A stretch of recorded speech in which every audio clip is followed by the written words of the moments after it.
Hi everyone, Rabbi Rosen here. Happy post-4th of July. I hope that your Independence Day break was a pleasant one. And today I'd just like to respond to a question that's often sent my way. The question is, what is the most important commentary on the Torah, or the Hebrew Bible? And there are many possibilities to choose from. It could be Rashi, or Ibn Ezra, or Nachmanides, or somebody else from the medieval period. It could be somebody contemporary. But I'm of the mind that the best commentary on the Hebrew Bible is the Hebrew Bible itself. We find, as an example of this kind of commentary in action, something that takes place with this week's portion.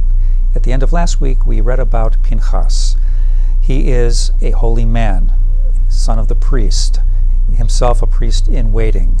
He himself has been found to be involved in an act of zealotry, seeing an Israelite man and a Midianite woman in a compromising position right at the tent of the meeting, right there in front of the entire camp, and runs a spear through them, killing them, and hence averting, as it would be, a disaster. And you might think that that would be the end of the story, but indeed, at the beginning of this week's portion, he's promised a breach Shalom, a covenant of peace, and we are mystified as to how indeed that could be the case. But two things give us pause.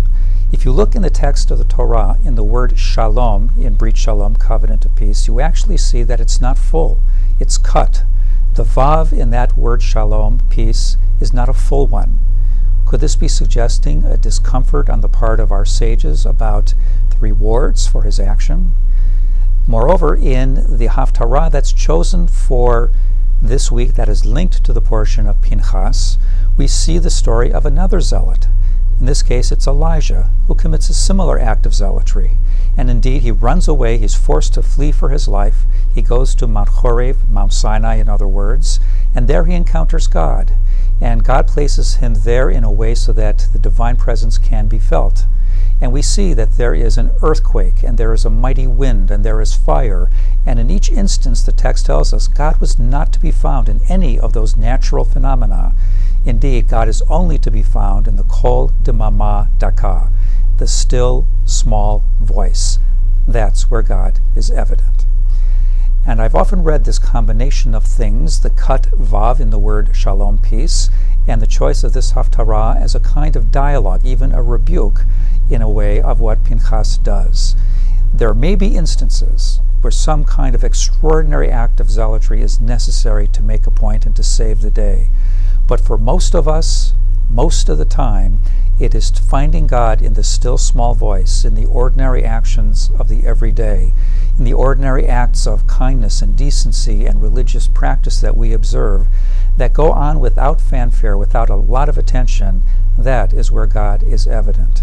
There is something both attractive and dangerous about zealotry, but it is something much more important for us to realize, that when we see opportunities for living our lives in creative, caring, loving, and holy ways in the ordinary hours of existence, that's where the true evidence of God is to be found. I hope that that will be your experience, as it is often mine. Shabbat Shalom.